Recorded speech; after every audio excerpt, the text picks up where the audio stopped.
Hi, today's video is about sealant, why we need to seal natural hair in. I've made some notes here, some points, so that I don't go off on tangent and I get straight to the point. So I think when it comes to sealing in your hair, I think it's important to also understand the structure of the hair and how it's built. So we know that the hair strand is formed of 3 layers. So it's the cuticle, which is the outer layer, which is the shield or the protector of the hair. Now this helps to bind the inner structure, which is the cortex. Now the cortex is the second layer of the hair, and then the third layer is the medulla. Not every hair strand has this, only very thick hair strands would have the medulla. In fine hairs you won't find the medulla. It doesn't mean there's anything wrong, it's just the way the structure is built. Now the cuticle, let me just give you the definition. The cuticle is a single layer of overlapping scales. Although there is only one layer of the cuticle cells, they are quite long that they overlap, which makes them appear multi-layered. You know, like the way the roofing, the shingles is done. So that's the way your cuticle looks.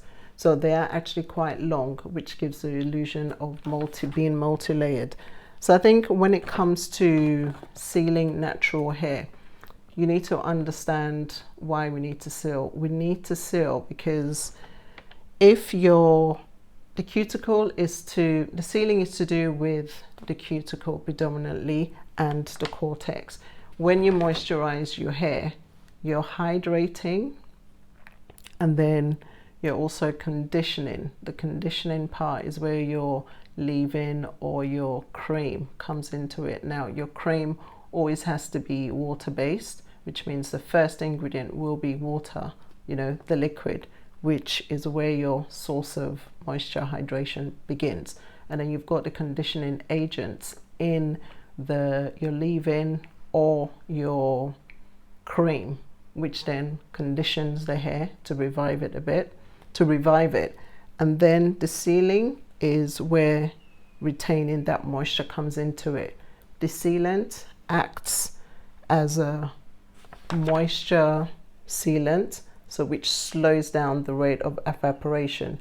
It slows down the rate at which your hair strand loses moisture and the hydration you've just imparted through the moisturizing spirit, which could be water, aloe vera juice, or any other moisturizing spirit of your choice. So on average, you should be able to retain the hair for up to 4 days. But as we all know, we're all different.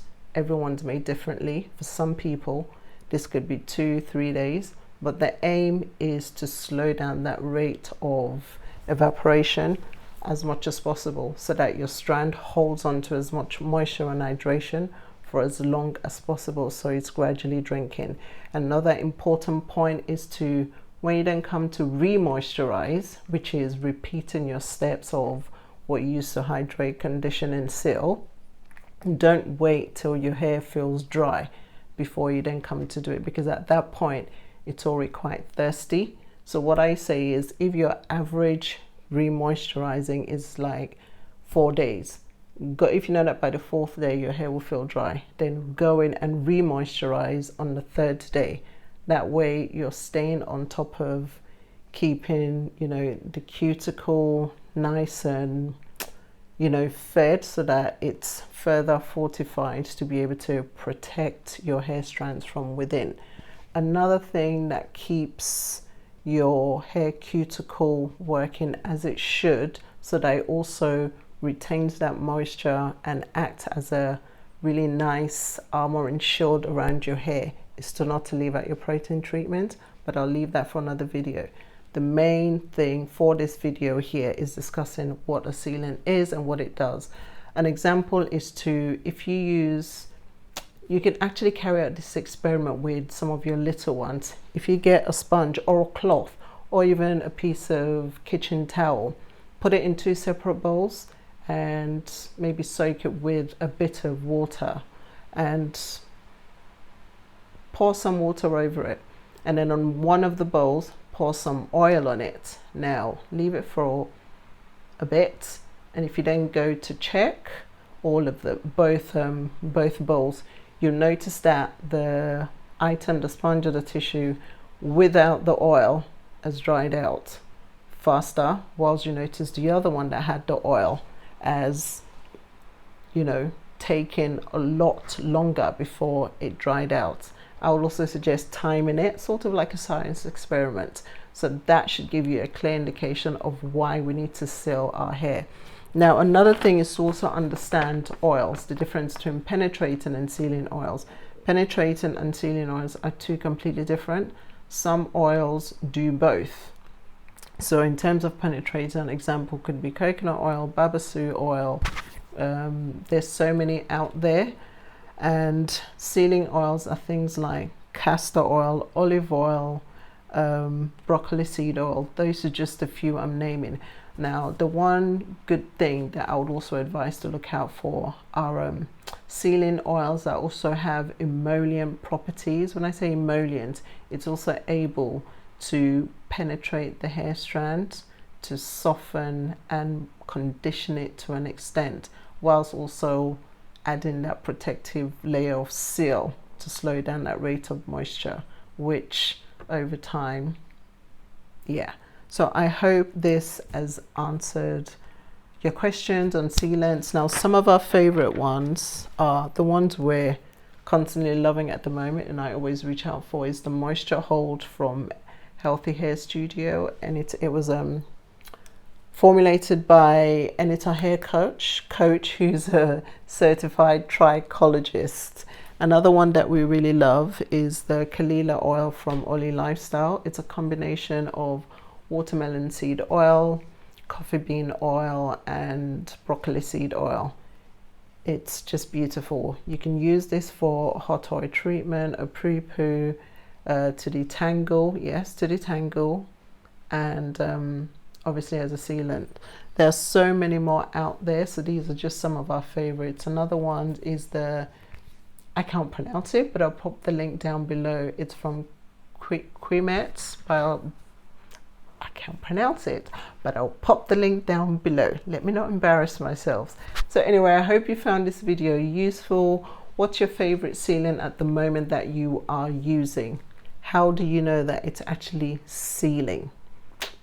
Let me know in the comment section below. I'm always keen to know what people use to seal. You can use a butter as well, but I always say if your hair struggles, or if you struggle to distribute, if you don't distribute the butter properly down your strands, then it might not be doing what it needs to do.